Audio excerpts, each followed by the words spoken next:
Welcome to the Freddie Kissoon Show.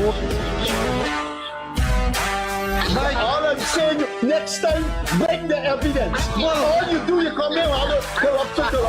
How come just here. Next time you come here, break your I am not talking about that. I'm talking about you in 2024, December, saying there's corruption. Bring it. Let me ask you this question.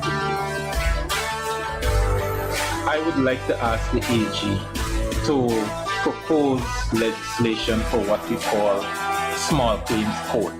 There are lots of poor people, so an example you just gave, that they have issues with others and sometimes with large firms, but the lawyer fee is greater than the fee you're claiming. It is their right. Yes. I'm right. The right that someone has. All of our rights exist in context. We have a second medical opinion. Because you're disrespecting the process. No. Jesus, this is common sense, man.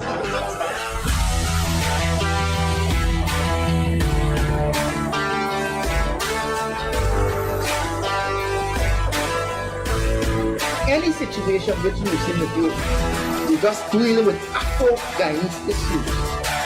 If one, you can't bring and pull the leaders of the African community together, you're failing. And if two, you can't put forward a vision, a blueprint, and a plan for African Guyanese, you're failing as well.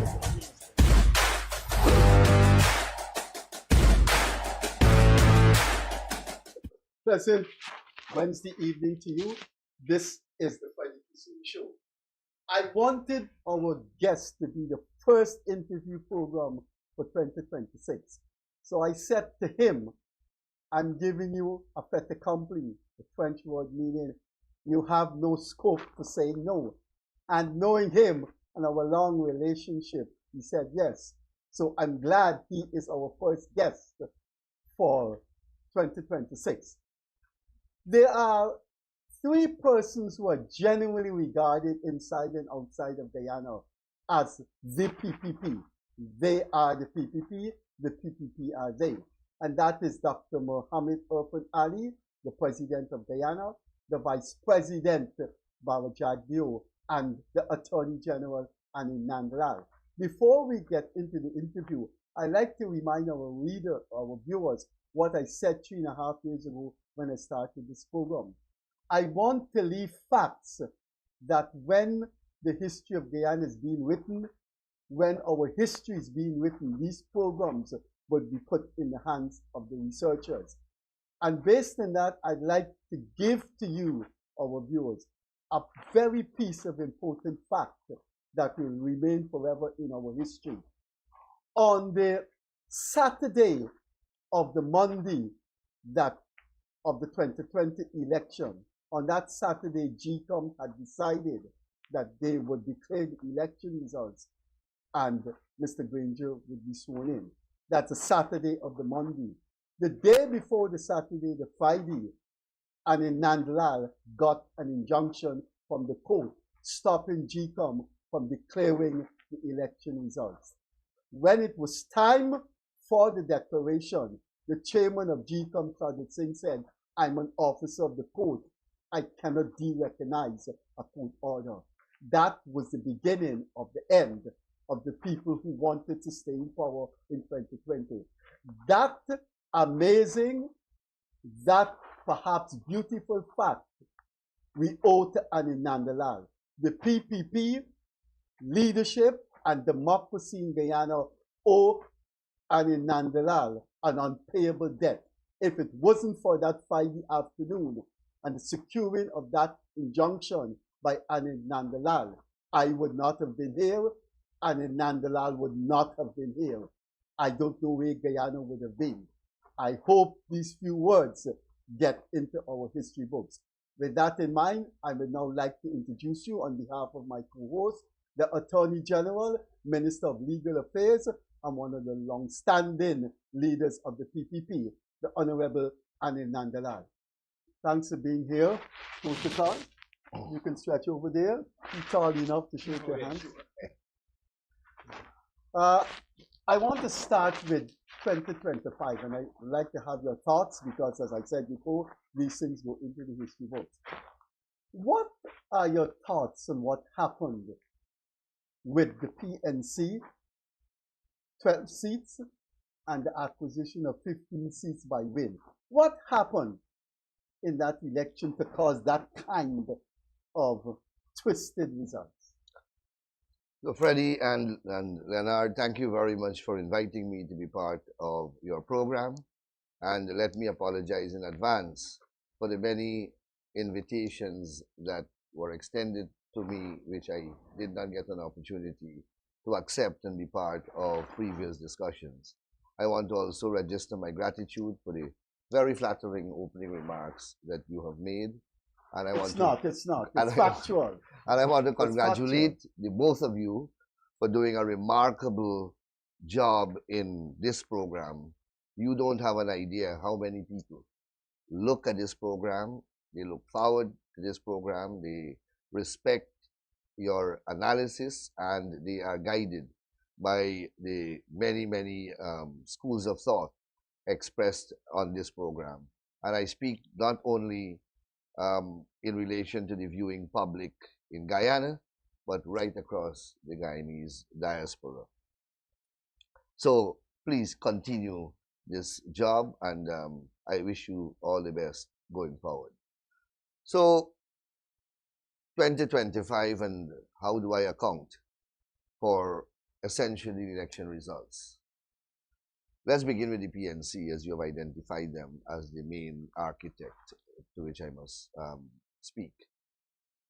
So I have said from 2020 onwards, repeatedly, and the public record will support my contentions, that unless the PNC accepts their role in rigging elections, their role in attempting to rig the 2020 elections, unless they abandon the incredulous and incredible story that they were the victim of fraud, unless they accept the results of those elections as being free and fair, unless they stop peddling an absolutely ridiculous narrative that the government is pursuing policies of discrimination. For example, publishing in the parliament and elsewhere that the cash grant that we are giving to children are only being given to East Indian children, when the thing is done in accordance with the school register, when 90% of the staff of the Ministry of Education who administers the program are Afro-Guyanese, and yet they go out and say to the public that the grant is only targeted to Indo-Guyanese children, unless they stop doing things like telling Afro-Guyanese communities that they must not sign up for the Gold Scholarship, because we had to go into all the communities of this country to almost plead with parents to break that kind of diabolical narrative and propaganda they were spreading in those communities, that only Indian children are going to benefit from the Gold Scholarship and that Afro-Guyanese students must not apply for it, unless they distance themselves from political destructive elements such as David Hines, who beat that war drum of racism 4 or 5 times per week, unless they distance themselves from people like Rickford Burke and those who spew hatred and division among our people, then they would be decimated at the polls. I have a long litany of public statements to this effect, calling upon them to move away from those postures and those public postulations. They ignored them. In fact, they embraced those very things. They embraced the David Hines.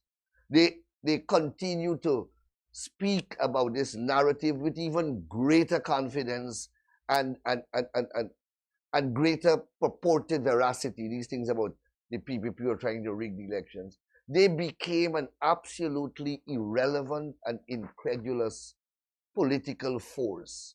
They underestimated the intellect of the Guyanese electorate.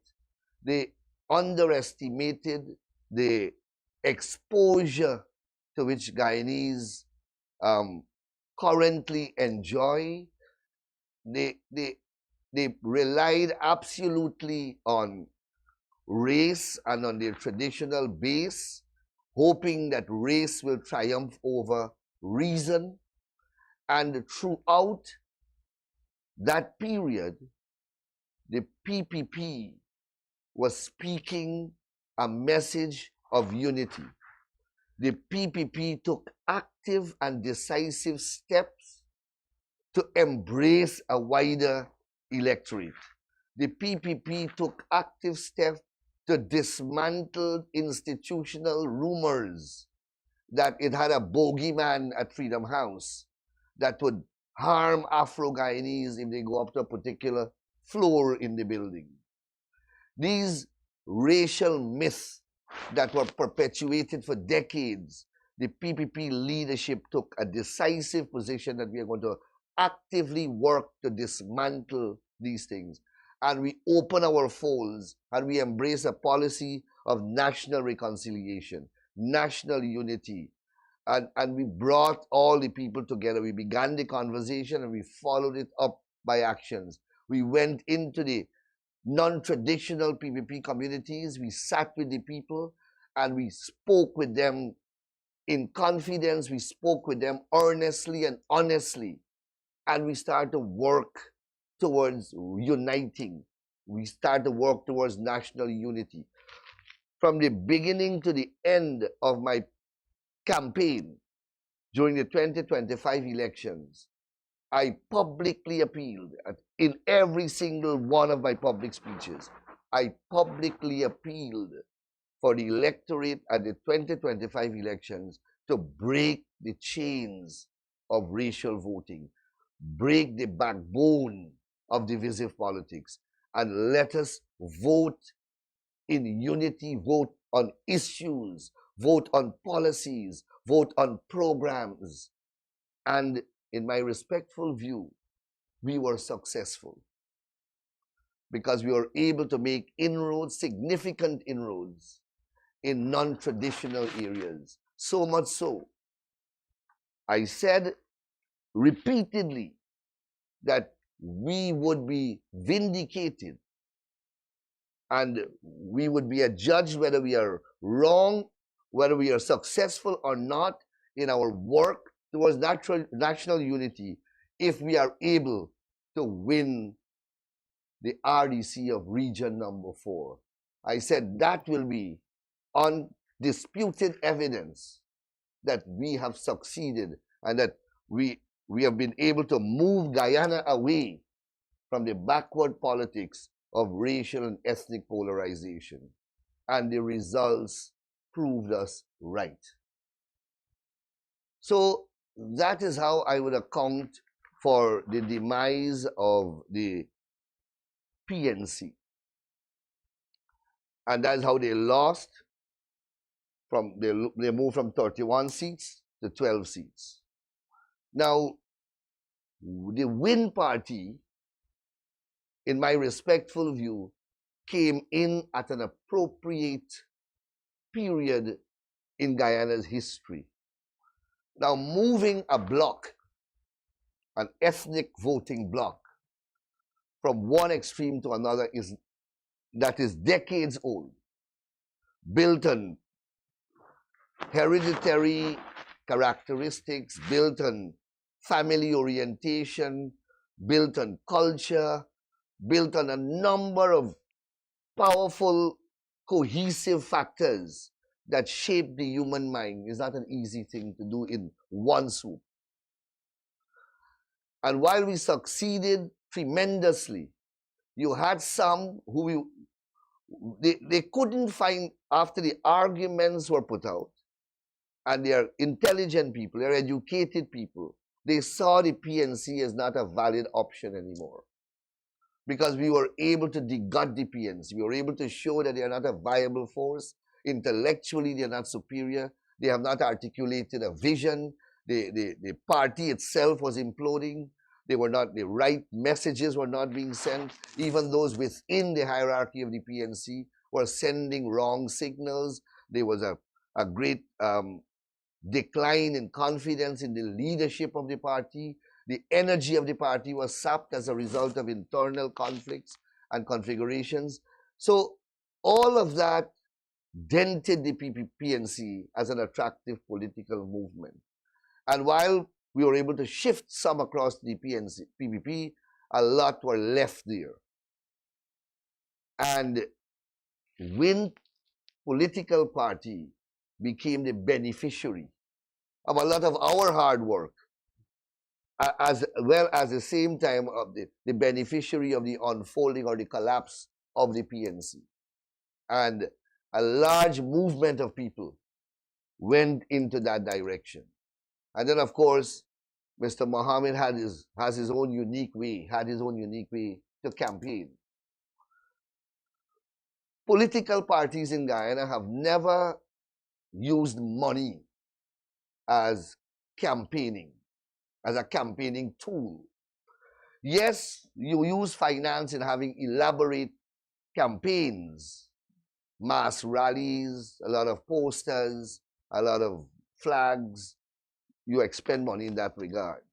Political parties in Guyana and the Caribbean or the Commonwealth have never actually attempted to what can be considered as financial bribery to get votes.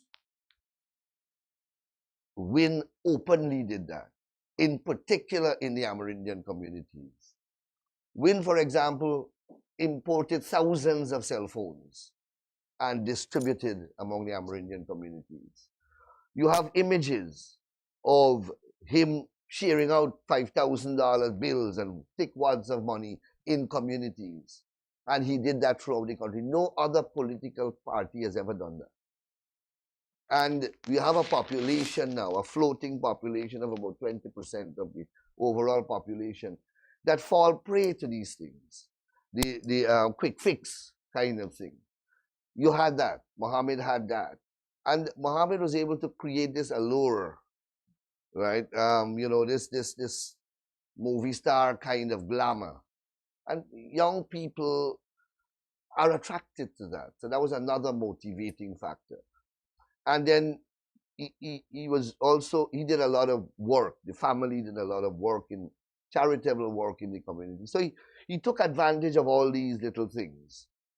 And I believe that accounted for his rise and the successes that he achieved. It certainly was not based on policies, because none was articulated. It certainly was not done on charismatic wooing of the voters, to which we are traditionally accustomed in contemporary Guyanese and Commonwealth politics. You didn't have a leader who is charismatic and elegant and eloquent in his exhortation to the voting public. You didn't have a team. There was not even a list that was showcased.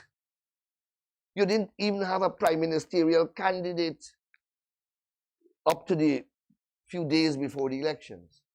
Then in addition to that, you never had a person vying for government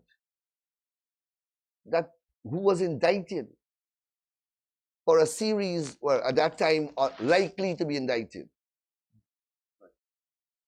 and likely to be extradited to the US on a number of serious criminal charges.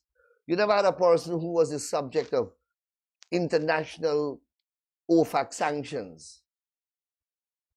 And despite all of that, he benefited from an existing state of affairs caused by the different precipitating factors to which I alluded. Whether that can be sustained is a completely different matter. I don't know. But in my respectful view, there doesn't exist at this stage the structures, the type of discipline, the mobilization tools that are required to sustain a movement for any elongated period of time. All of those are absent in this thing called the WIN. They don't even have a party structure. Right? They have a general secretary. They don't know how they reach. Why they have a general secretary? They have a general secretary because the PNC has a general secretary and the PVP has a general secretary. They don't understand the origin of a general secretary. They don't know what the role of a general secretary is. They don't have a party constitution. They have nothing. It was an ad hoc movement that benefited from a serendipity of circumstances. And that's how I will characterize the success or the performance of the WIN party. In your last response, you did mention in passing that the WIN main candidate was likely to be extradited at that time. Yeah. And now there are extradition proceedings going on. Yeah. And I saw maybe a day or two ago that there is accusation made against the government, and I think something was filed in the court saying that the government, being a political opponent, is biased, and because of the level of bias, and which would now be intrinsic in the process, all the people who handle the document are biased. Therefore, Mohamed is not extraditable. How do you respond to that? I'm happy that you have raised that question because it's out there and there is an action file to that effect. The affidavit is 107 paragraphs in which they detail these allegations. They detail excerpts of the vice president's press conferences and what he says, what he said of Azruddin Mohamed. They detail what I said of Azruddin Mohamed during the elections campaign. They detail what the president said.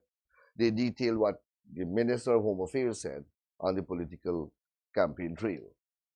Now, it is an undisputed fact of public notoriety that long before the election's date was fixed, it was in the public domain that they were likely to be extradited. And you can go and look at the newspapers' articles to that effect.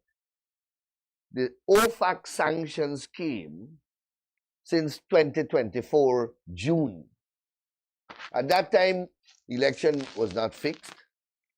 We knew that we constitutionally were going to an election in 2025, but there was no proximate date or anything like that.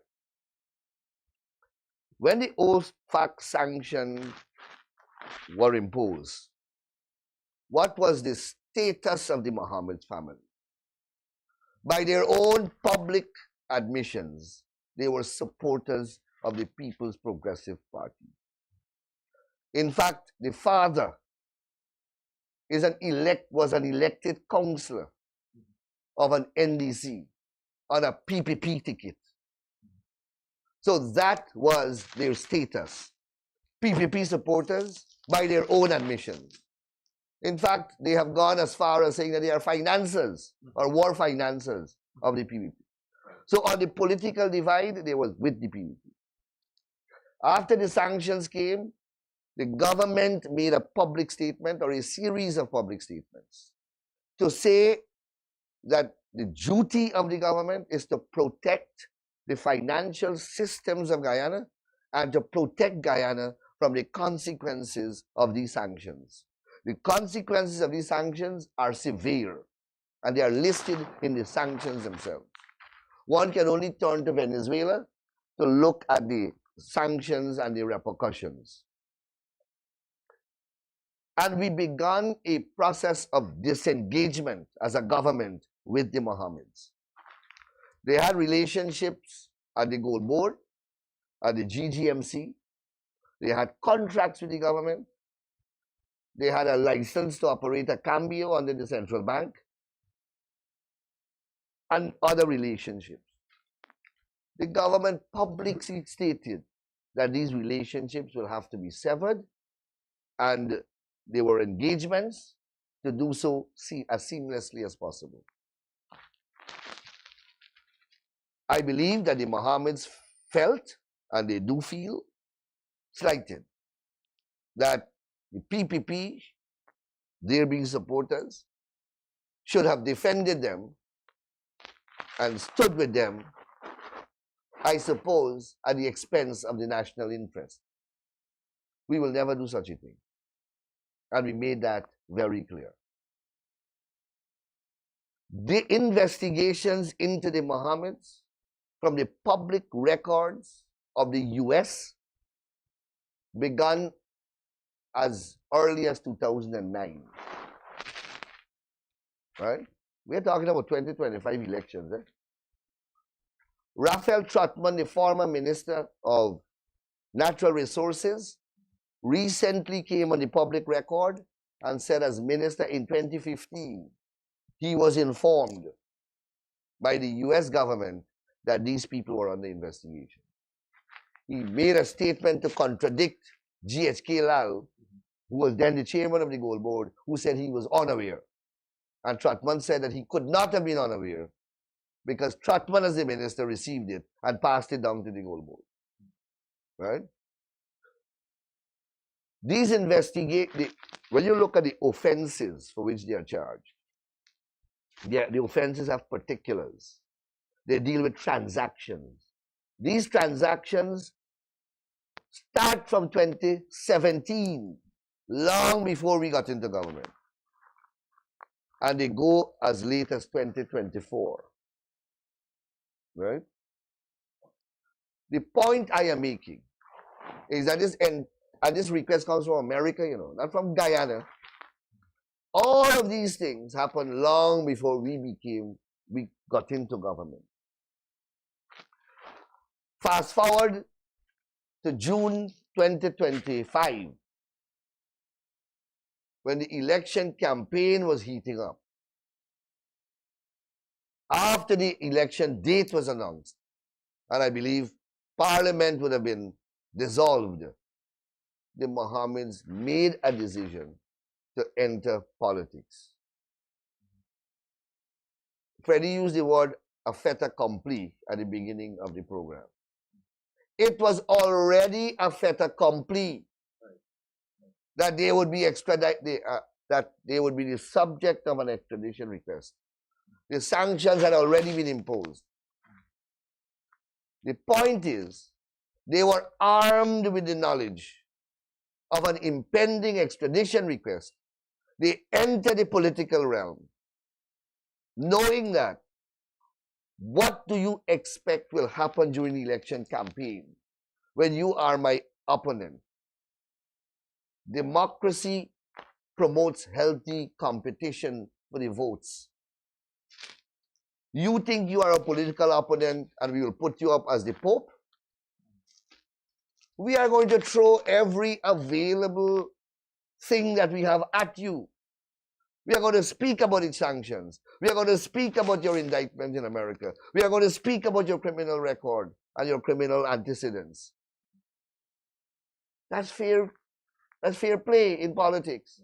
And he did the same to us. Fast forward now to be winning the government. And I believe he did that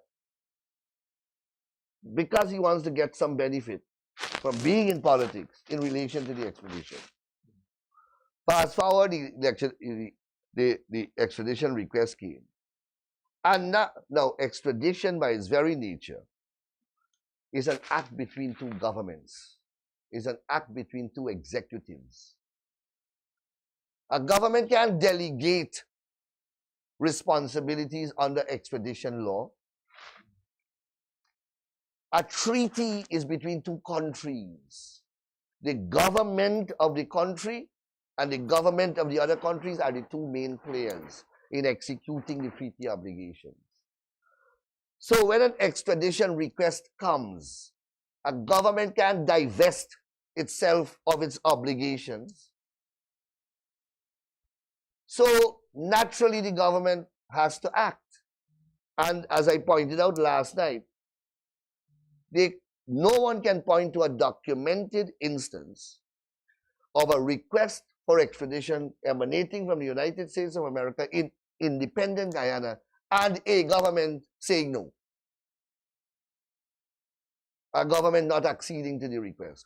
So what this government did was consistent with what every government would have done and consistent with our public posture on these matters, which is to stand on the side of international law, stand on the side of obeisance to treaty obligations, and stand on the side of the world in the battle against organized crime. That's Guyana's international position.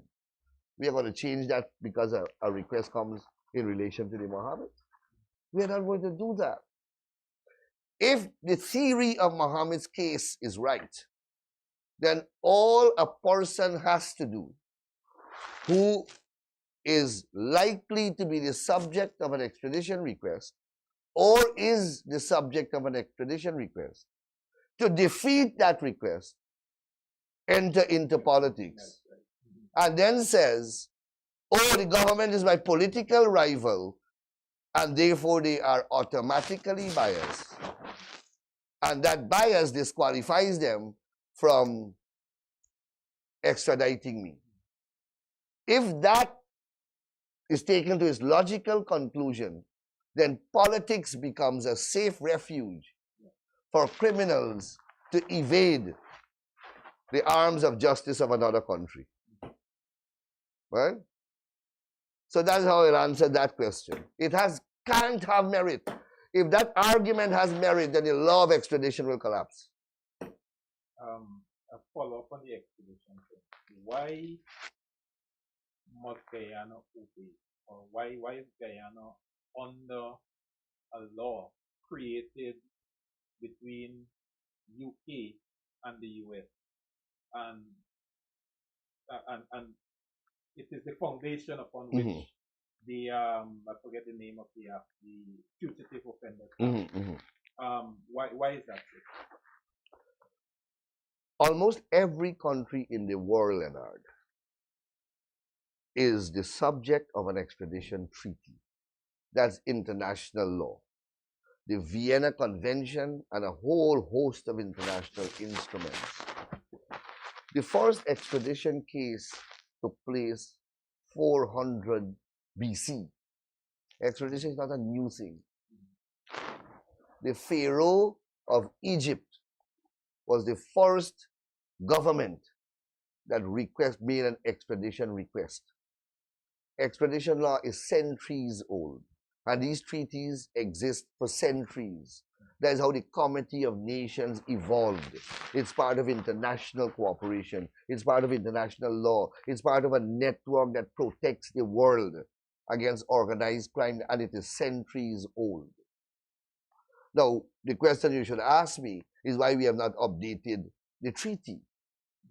Because we are using a treaty that was entered into between Great Britain and the US in 1931.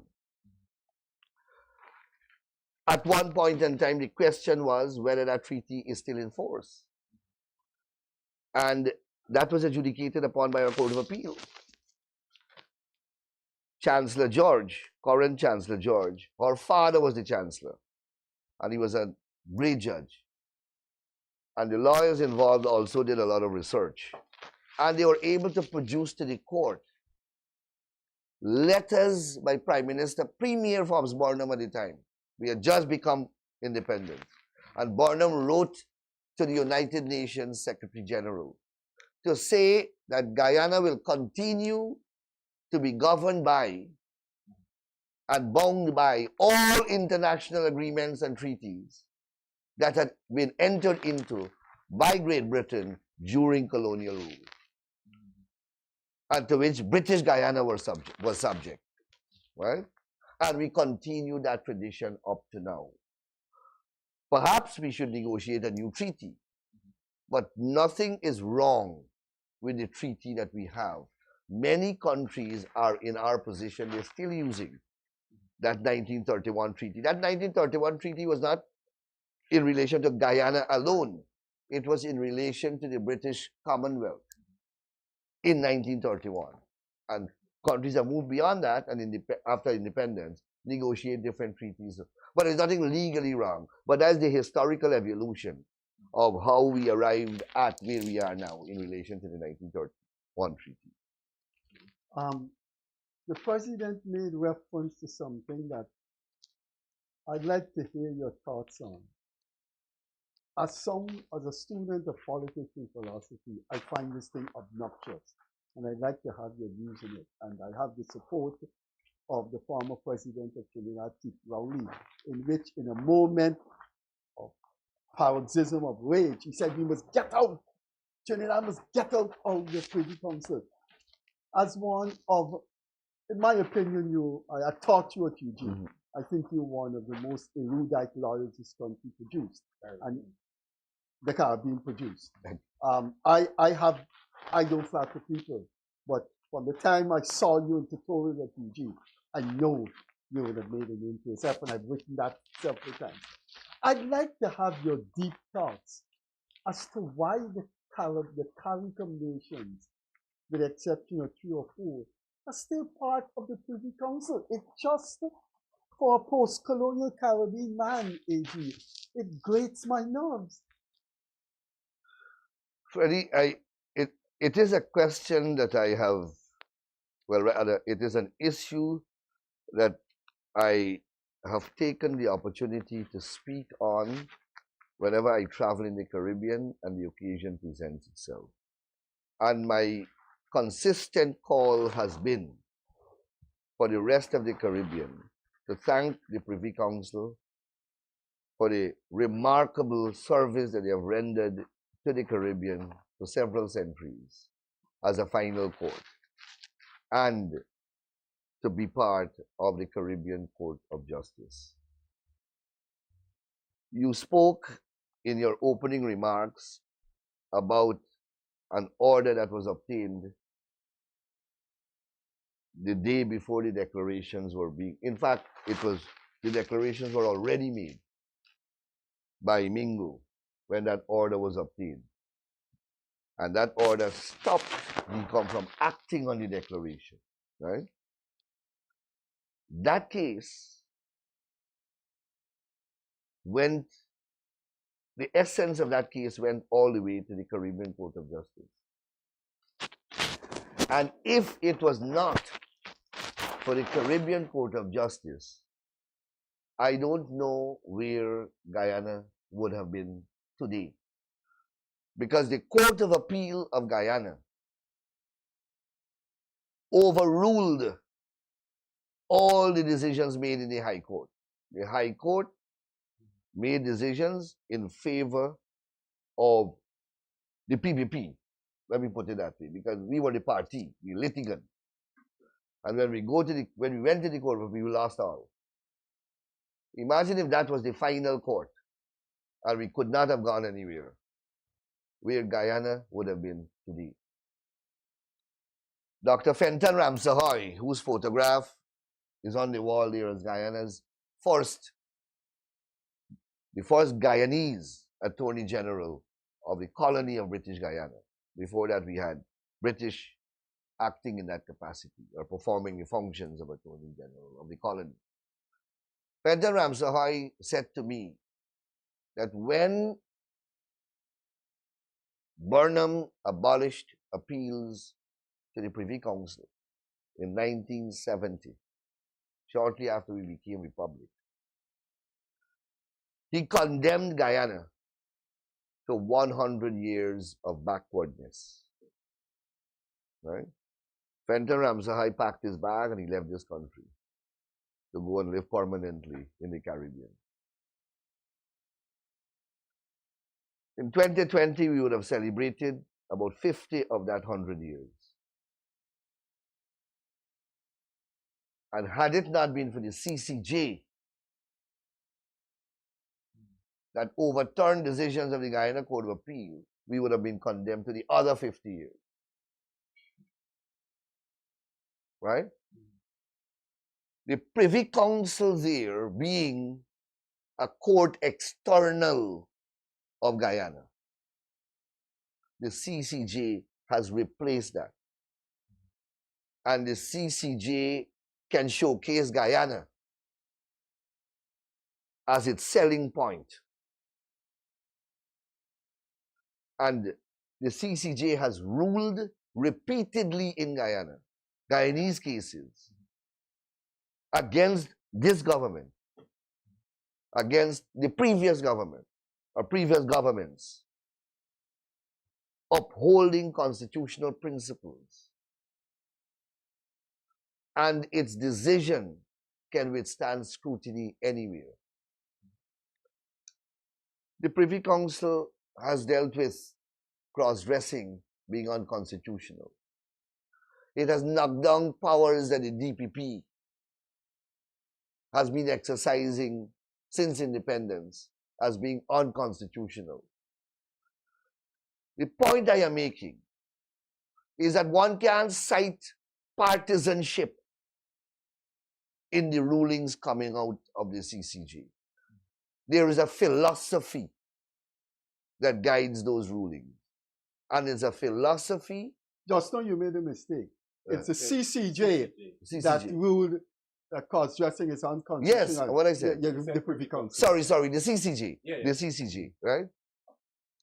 And the CCJ knocked down the DPP powers. In the Bisram case, an extradited matter. It said she couldn't direct the magistrate. That's correct. And the CCJ has removed a saving clause. Let me explain, it's a little complicated. In the constitution of every Caribbean country, there's a saving clause. The saving clause says that all the laws that were part of the colonial empire are going to be saved. The Constitution is the supreme law, and every future law must comply with the Constitution, must be consistent with the Constitution, must not conflict with the Constitution, save and except those laws that were there before. In other words, you have some unconstitutional law that were locked off. They were pre-constitutional law, pre-independence law. In colonial, they are locked off by the saving clause. The CCJ broke that lock. And that is why that provision that is 40 or 50 years old with the DPP was broken by the CCJ. It penetrated that law because it says that you can't lock a nation's law in a time capsule and keep it there, and irrespective of how draconian it is, how outmoded it is, there is a provision, there is a bolt that bolts off any inquiry into them for the purpose of knocking them down. And that's where the cross-dressing law was secured by. That's why it was never knocked down before. The CCJ ripped it apart. Now, that's a progressive approach. The Privy Council has not done that yet. In those countries that are governed by the Privy Council, and the Privy Council had recently had an opportunity to review this position. And it looked at what the CCJ did, and it says, we are not going to do that. We are not going to do that. Right? Now, the CCJ is not perfect. They have made pronouncements that I have some problems with. But they are organic, they are indigenous, they understand our culture, they can relate directly to the people. You see, law has to be administered in the environment that creates it. Law has to govern the people with some degree of familiarity, or else the law will become sterile. And you have the Privy Council that is so many miles away in a distant place. They have really no engagement with the people of the Caribbean, and they are still determined. They are one arm of government governing the Caribbean 50 years after independence. That can be a progressive position by any standard. You're quite an influential person as an AG. Have you ever had a quiet moment with some of your counterparts and say, man, I do it. I do it all the time. Yes, yesterday I was speaking to the lawyers appearing for the U.S. interest, the Jamaicans, and I was having that discussion with them. Quite recently, a couple of months ago, I was in Trinidad on a radio program, and I made a public appeal. Because, strangely, Trinidad houses the court. Trinidad was the main architect for the establishment of the court. And then when the court came, Trinidad backed off. The government changed. And then even subsequent government, because two governments have been alternating in Trinidad, the PNM and the UNC. And both have refused. And it would be a tragedy if the CCJ is to collapse, you know. And I am hoping that the Caribbean would lend their support. I mean, many countries have since joined: Barbados, Belize, Guyana, of course, and I think one of the small islands. But we need everybody to be on board. We really need everybody. You think you're going to keep trying when you meet the Jamaican AG, man? This thing is disgraceful. It is. No, I whatever little I can do, I will continue to do. And President Ali, to his credit, has been leading this advocacy as well at the heads of government. And if you recall, when he administered the oath to Justice Arif Bulkan, the latest addition to the Caribbean Court of Justice, he sent a not so subtle message to the Caribbean to say that the CCJ has a ready home in Guyana if the occasion arises, right? So we are hoping that the CCJ is here to stay, because the CCJ is a welcome addition to our judicial hierarchical structure. And we needed that, and the value of it has already been established beyond doubt, and it is immeasurable. The operator said we have 10 minutes more, so what about if we switch 180 degrees into things that are not as ponderous as what we've been discussing? You're the host, you're the program. How is the family? The family is fine. My son is, and if I say so myself, with all the bias and prejudices, Avian Vihas Mohabir Nandlall. Very handsome young man. I love him dearly. I never thought that I would love another human being so much until he was parents born. are crazy for their kids. Yeah, the other day he fell down, and I wish if I fell down instead of him. Scratch his nose. Can I be absurd and publicly announce that the family may be enlarged soon?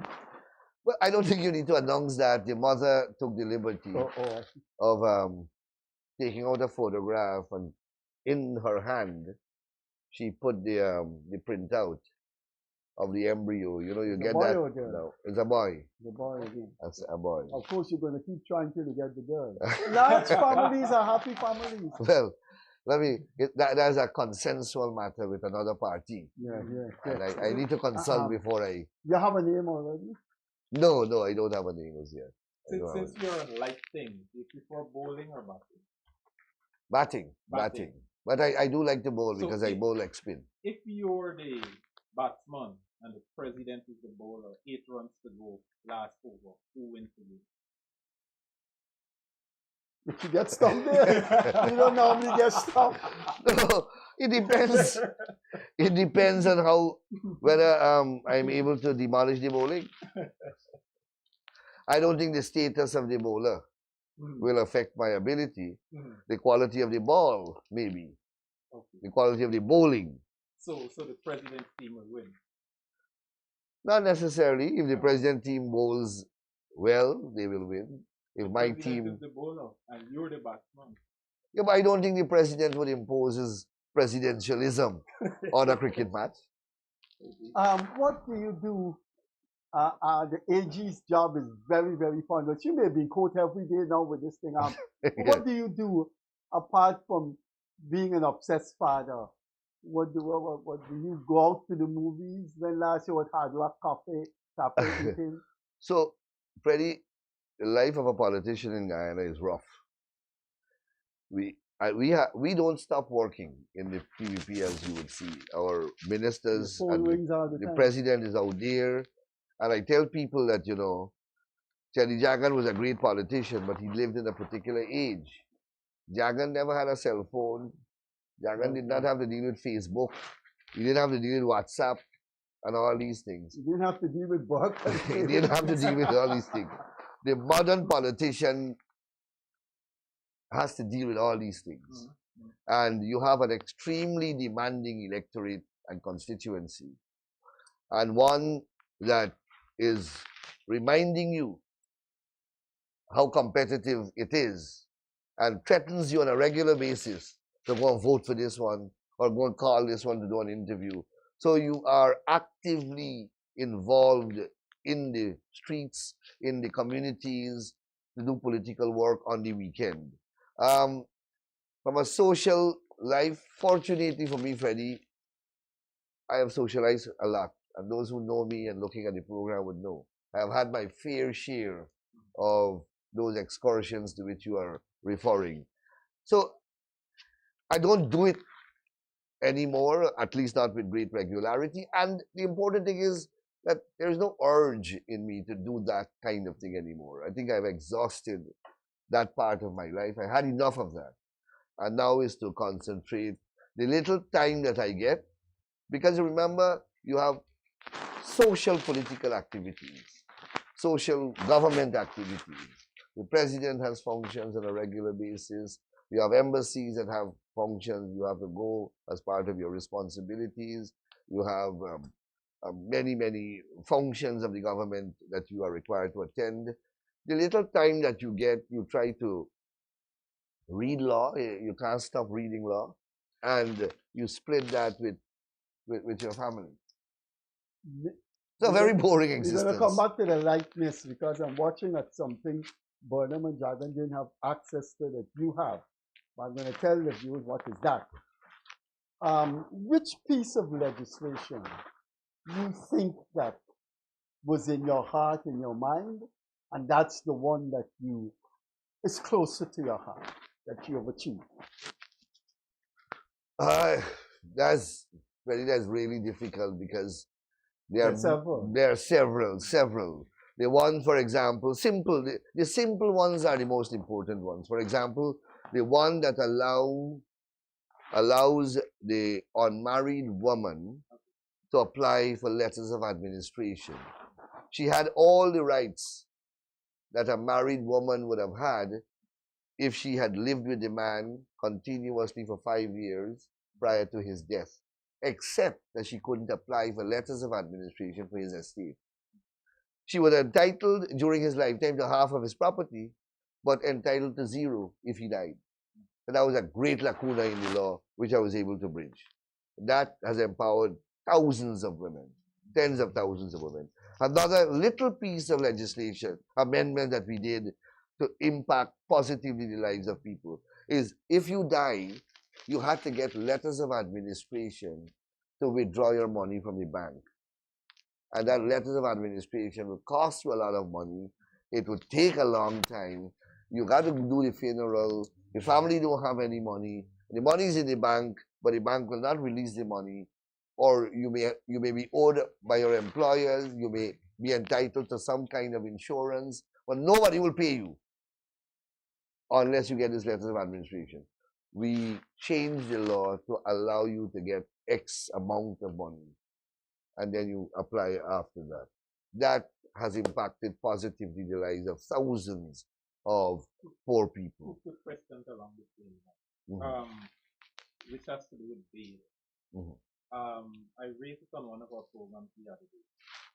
I go to the police station and charge. I pay bail $40,000. Mhm. I go to the magistrate, she reduces the bail to 30,000.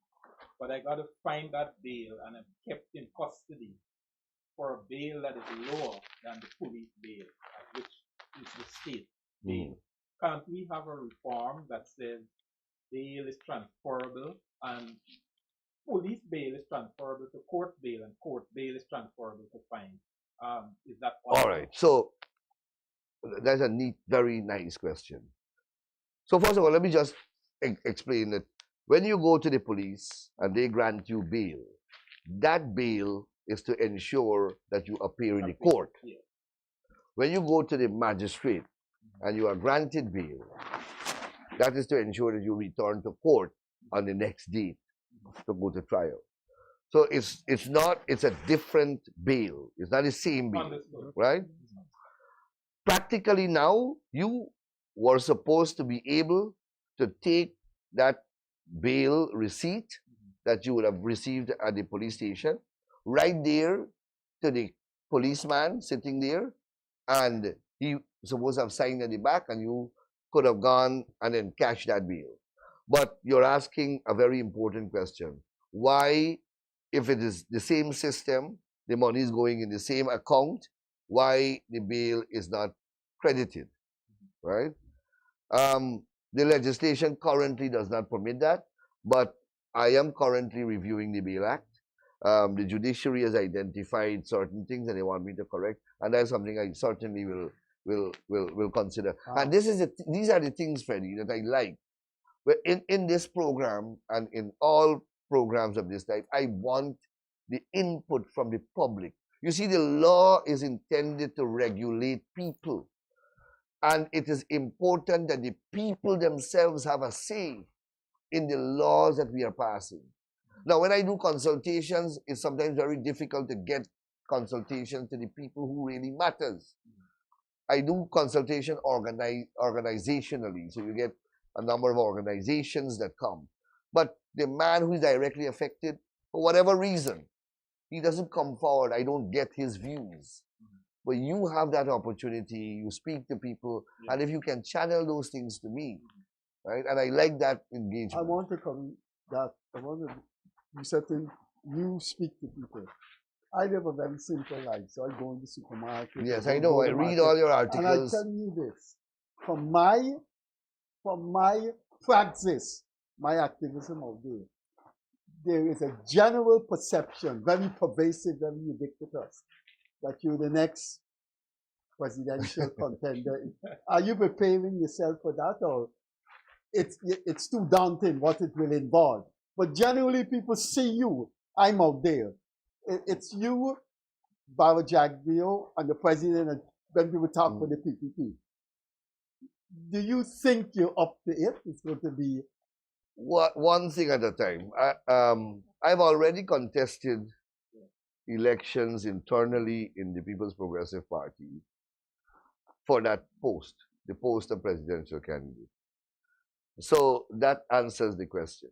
But the thing is that it's all to be determined by the party at the appropriate time. You know, these parties have discipline. I think you'll be a good president. And before Craig comes in, of your 1 minute move, I've known you for so long, looking at your photograph, this is very personal. What secret formula you have? What are you drinking? What are you importing from Afghanistan? What herbs? You don't age. No, I do age, but I don't know, water. The natural source of life. Our last minute, but I got two questions. Yes. Question one, I put all two together, you answer them in one. Question one is access to justice. Sometimes people, small people, are not able to access justice. For example, a civil court, like a small claim court. Somebody owe you a $300,000 or you go just to talk to the lawyer. You might got pay $10,000 and people turn away. Can't we have a small claims court where people could ordinarily just go access the court without all the large formalities. That's one. Mhm. And two, it is extremely difficult to discipline lawyers in there. Mhm. And Freddie said we walk the road every day, and that is a complaint that we get consistently. That I pay this lawyer to do this, they didn't do that, they didn't give me a receipt, and all those kinds of things. Last night on Issues in the News, I spoke precisely on that point. Mhm. Fortunately, the judiciary has taken the position that there must be legal reforms regarding the profession, the legal profession. I had a brief discussion with the president of the Bar Association last night, and he is in agreement. Like you, I walk the length and breadth of this country. I am the minister with responsibility for justice in the country. The complaints against the lawyers for alleged dishonesty, alleged negligence, alleged irresponsible engagements with clients are too numerous to ignore. Right? Too numerous to ignore. And I speak from the perspective of bettering the profession because I'm a member of the profession. The profession is a great profession. It's self-regulatory. That self-regulatory status carries with it responsibilities. You can't want to be self-regulate and then you create your own, you know. So we have to strengthen the accountability and transparency process. We have to strengthen the disciplinary process. We have to strengthen the type of remedies that an aggrieved party can receive. And we have to make the profession more responsible. And I don't believe that there is anyone out there, any lawyer out there, who can, in principle, justify an opposition to these reforms. As I said, the Bar Association supports it, and the judiciary supports it, and I support it. So we are moving in that direction. The operator said, can I make a request to you? I've known Craig a long time, and he said he likes politics, he's staying in politics. Can I ask you 5 years before, when your presidential candidate went out, could you make him a campaign manager? Would you consider making him a campaign manager? Is there a possibility? This is the end of the Is there a possibility? Is there a possibility he would do good? He would do good in your campaign. He would do good in your campaign. As the person, as the subject person, he says it's the end of the program. Reggie, it's always nice talking to you. Thank you very much. It was a pleasure. Thank you very much. This has been our first interview program, and it couldn't have been with a better person, based on my perception of politics, than Anil Nandlall, the Attorney General and one of the nicest politicians you can find anywhere in the world. And I say that unapologetically. We'll see you on Friday. Bye-bye. Catch you later. Thank you.